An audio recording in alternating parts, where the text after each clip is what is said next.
안녕하세요. 도노반입니다. 오늘은 법정지상권의 세 번째 시간으로 관습법상 법정지상권을 복습해보겠습니다. 관습법상 법정지상권은 동일인 소유에 속했던 토지와 건물 중 어느 한쪽이 매매 등의 원인으로 그 소유자를 각각 달리하게 될 경우 그 건물을 철거한다는 특약이 없는 이상 건물 소유자가 당연히 취득하게 되는 지상권입니다. 법정지상권의 핵심은 토지와 건물의 소유자가 같았다가 달라져야 한다는 것입니다. 이 점을 유의하면서 예시를 통해 복습해보겠습니다. 본 강의는 경매 강좌이므로 경매를 예로 들어 설명하겠습니다. 사례 1. 건물과 토지 모두 손오공 소유입니다. 건물만 여러분이 경매로 매수하면 여러분은 법정지상권을 취득합니다. 여러분은 손오공의 토지를 여러분 마음대로 30년간 사용할 수 있습니다. 손오공은 여러분이 그 토지를 마음대로 사용하는데 어떠한 이의를 제기할 수 없습니다. 다만 지료는 청구할 수 있습니다. 아니, 청구할 것입니다. 다시 말해 여러분은 그 지료를 내고도 남을 만한 가치가 있는 건물이라면 낙찰을 받으셔도 됩니다. 토지만 경매가 진행되어 여러분이 매수하면 건물 소유자인 손오공에게 법정지상권이 주어집니다. 여러분에게 주어지는 것이 아닙니다. 법정지상권은 건물 소유자를 위한 권리입니다. 손오공에게 법정지상권이 주어지기에 여러분은 손오공의 토지 사용을 30년간 용인하여야 합니다. 물론 지료는 청구할 수 있습니다. 사례 2.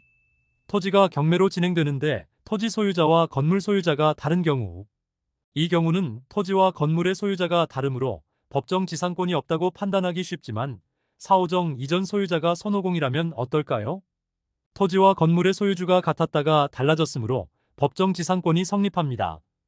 이처럼 법정지상권이 성립된 상태에서 소유자가 바뀌어도 법정지상권은 그대로 유지됩니다.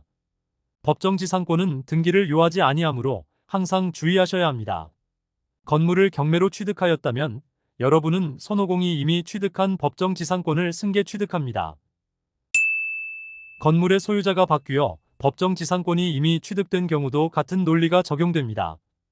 여러분이 토지를 낙찰받으시면 사오정의 법정지상권을 용인하게 됩니다. 여러분이 건물을 낙찰받으시면 사오정의 법정지상권을 승계 취득하게 됩니다. 따라서 경매 당시만 소유자가 같았는지 달랐는지에 초점을 맞추시면 안 되고 건물의 건축 이후 단 한 번이라도 소유자가 같은 적이 있었는지를 확인하셔야 합니다. 사례 3. 손오공 소유였던 건물을 사오정에게 매매하면서 토지임대차 계약을 체결하였다면 어떨까요? 관습법상 법정지상권은 아무런 조건 없이 소유자가 달라질 때 건물 소유자의 보호를 위한 권리이므로 특정한 계약이 존재한다면 그 계약을 우선시합니다. 양 당사자가 건물 소유를 위한 토지임대차 계약을 하였다면 관습법상 법정지상권은 포기한 것으로 간주한다는 것이 판례의 입장입니다. 여러분이 토지를 낙찰받으시면 사오정은 법정지상권을 주장하지 못하며 당사자 사이에서만 유효한 토지임대차도 주장할 수 없습니다. 여기서 잠깐, 양당사자 간에 토지임대차 계약이 있었는지 경매 참여자인 여러분이 알 수 있을까요? 그래서 여러분은 보수적으로 판단하여 경매에 임하셔야 합니다.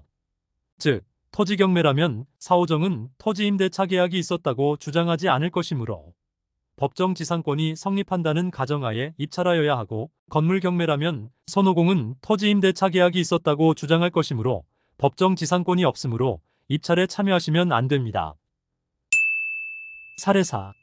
손오공의 토지에 홍길동이 건물을 지었는데 후일 손오공에게 매매된 후 건물만 경매된 경우 매각 당시 소유자가 같았으므로 법정지상권이 성립합니다. 그런데 홍길동 소유일 때 가압류가 걸려 있었다면 법정지상권 판단 기준 시점은 매각 당시가 아닌 가압류 당시의 소유자가 동일인인지가 판단 기준이 됩니다. 가압류 당시의 소유자가 달랐으므로 이 경우는 법정지상권이 성립하지 않습니다. 사례에서 보았듯이 법정지상권은 경우의 수가 상당히 많습니다. 따라서 단순암기보다는 이해를 통해 접근하셔야 합니다. 기초가 부실한 고수는 없습니다.